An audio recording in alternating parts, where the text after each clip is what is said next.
Hey, I'd like to welcome you to another episode of Money Matters Top Tips for Success, where each and every day I bring on new business owners, entrepreneurs, and executives and have them share their top tips for success with you. My name is Adam Torres. You can follow me on Instagram at AskAdamTorres to keep up with my book releases, book tour schedule, signings, all that other good stuff. Always love to connect with you there.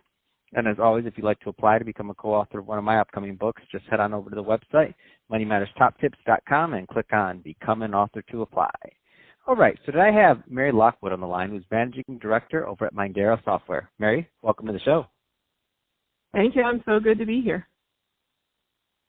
So I'm excited to get more into what you're doing over at Mindera Software. But before we do that, let's get a little bit further into your background. So how did you get started in your career? Sure. I started just out of college in the mid-'90s, and I was working as a print editor at a company up in Sacramento, California. And while I was hired to be a full-time employee, it really was only a part-time job. There just wasn't enough work for me to work full-time. So what was happening was that I was sitting in my editor's office and twiddling my thumbs about 50% of my days. And this was before social media. It was really before you could even browse the web. And, so I would have to take a book into work and just kind of read my book. But I have always been pretty driven. And so I went into my boss's office, and I said, listen, I'm sorry, I really like the company. I really like working with you, but I'm so bored that I have to quit. I have to go find something that really turns me on. And she said, please don't quit. She said, instead of, not working the other half of the time, what if we bought you a couple pieces of software, and those were Photoshop and Dreamweaver, and you developed our first company website? I said, okay, I can do that. So I started building websites, taught it to myself back in the mid-'90s. And if you know anything about websites back then, it was all tables and flashing GIFs or GIFs and banners and squirrely things and that kind of thing. And eventually what happened is that word got around town that I was someone who knew how to build websites. And so I got one client, then two clients, then three clients. And I started my own web agency, and then, fast forward 20 years or so, worked for other people, and finally ended up at Mindera Software as a business owner running the U.S. business for the software company. Wow, that's an absolute amazing story. So your initiative in wanting more work got you more work in a way that you maybe didn't expect at that time in the form of your business. That's awesome.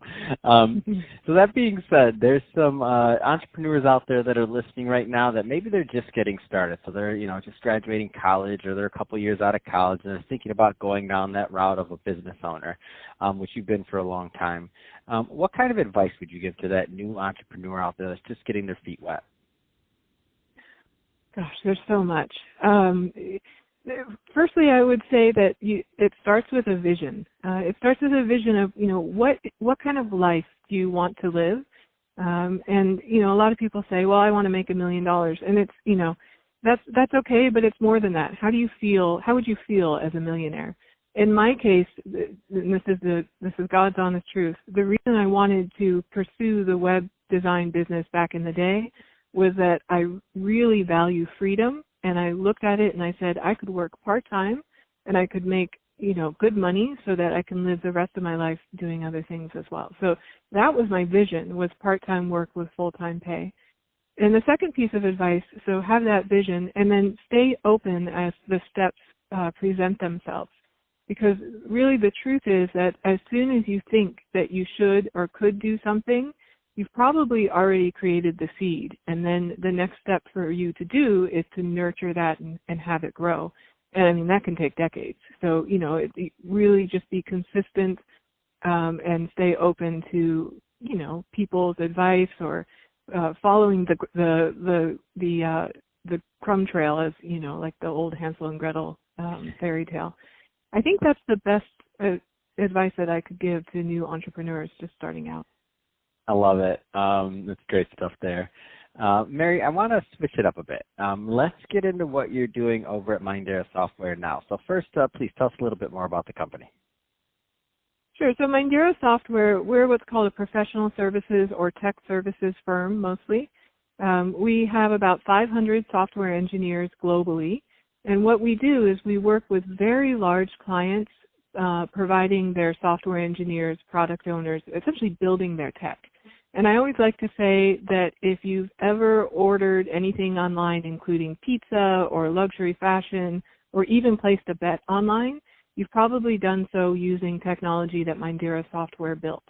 We don't have the brand names of the clients that we serve, so our clients are very big global brands, but we're really the engine behind what drives their technology. So in my role, I run the U.S. business. We're also in Portugal, in the United Kingdom, and then in India. And this really just started about 5 years ago as an idea, like I said, the vision from 5 people who were not myself. And then, when the time came to expand into the U.S., they sought out an entrepreneur, and I was that person to build it in the U.S. So that's what we do. So I know this is going to vary from company to company, obviously, but when it goes into completing a product or project software-wise, full cycle, what are some of the mistakes that, some of your clients have made maybe in the past before coming towards Mindera? Because I know it's not an easy thing to take somebody from end to end with implementation, and it's not always the easiest thing to find companies such as yours. So can you take us through what you think some of those common themes and mistakes are in implementation? Absolutely. I mean, that's a great question. So it all begins with trust. So really what happens is when a company comes to us, it's really the chief technology officer who he's probably brand new in his company. He's just gotten hired on to that company, and he's looked at his tech organization and he's decided, look, we need to go into a new direction, a different direction. We need to do this and that. And so he or she seeks out new employees to hire. And in cases like that, they also look to professional services firms like Mindera Software. So we know that when a CTO is looking to build, to go into a new direction, that kind of thing, that there's a lot of trust that comes along with that, because he's also or she's also putting her reputation on the line. So knowing that is, I think, step number one, is that this is really a partnership of trust. The second step is that a lot of professional services firms or agencies, they're two separate things, but a lot of them, they'll say, we'll build your website or we'll build your mobile app or your technology. And they'll say, and it's going to be $100,000. And then what they do internally is they scramble their teams to figure out how, a person, let's call him Charles, how Charles can build 4 websites, all at the same time to meet the demand and, in the schedule, and also pay a salary. Well, we don't do that at all. What we do is we go to a client and we say, okay, you want us to build your tech ecosystem. Here's a team of 15 people or 12 people or 11 people, however many people you need over the next, say, 2 years or so to really commit to building that thing. And we do it at what's called 100% capacity, meaning that Charles will only ever work on your project through the duration of your project, unless he doesn't work out and then, we put someone else in his place. But he's not switching hats. He's just doing your work. And then what we specialize on internally is making sure that people like Charles are firstly very happy in their work. So we provide a very strong culture, which is very, very important, because we know that happy employees do great work, essentially. So we spend a lot of time on the culture side of things, and then we do a lot of education for people like Charles, making sure that they're up to speed and up to date on, the most recent technologies that's coming out. We do hackathons so they can learn new programming languages, new systems, and then we do a lot of just kind of sharing within the company so that the engineers and the software developers who are working for us, they're really jazzed about their work. That's one thing. The other thing that we do, which I think is a little bit different than other companies, is that because we don't focus just on one, so a lot of software engineers, when they get a job, they do a job for one product, let's say like a car sharing app. And so they go into work every day and it's always that same car sharing app. And yes, they can become a an expert in that, and there's definitely benefits to that. But in a couple of years, what happens when they're really tired of working for a car-sharing app company? They essentially get a different job. So they leave the company and they go to a new company. At Mindera, they don't have to do that because we have these large companies like car-sharing app companies, and they can just switch teams. So that continuity is a strength of our business, but it's also a benefit that we offer to our clients as well, because it's expensive to hire and fire and to bring somebody else up and all the rest of it. So I hope I answered your question. It was kind of a long-winded That's awesome. way. No, that's awesome, and it does give insight because I know what you're doing over there at Mindera is a little bit unique to some of the other platforms. That being said, so I know there's some people listening right now that are business owners, entrepreneurs, and they like what you said and they like the setup, and so that they know if they're the right type of business and or company to give Mindera a call. What are the type of clients that you like working with? So we do high performance, high scalability companies for the most part in our tech services. And so that means that if you have, if your budget is anywhere from say $200,000 to multi-millions for your tech budget, you would be a perfect client for us. That's one line of business. But on the other end, we also have an investment side of our business. And that's for entrepreneurs who, maybe they have a really great idea, and they don't have the technical expertise or the team. Maybe they are a tech person, but they need a team to really build that product and bring it to market.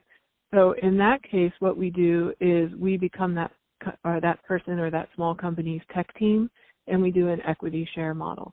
So either one of those would be our ideal clients. If anyone is listening, if that is you, then we can definitely help. Perfect. So what's the best way for someone to follow up and learn more about Mindera on either end? Sure. So I think the first thing is please find me on LinkedIn. It's Mary Lockwood Web is my LinkedIn address, linkedin.com/in/Mary Lockwood Web. And you can also find us on Mindera, mindera.com, although I have to say that we are the worst, how do I say this? The cobbler's son has no shoes. So that website is not indicative. Yep.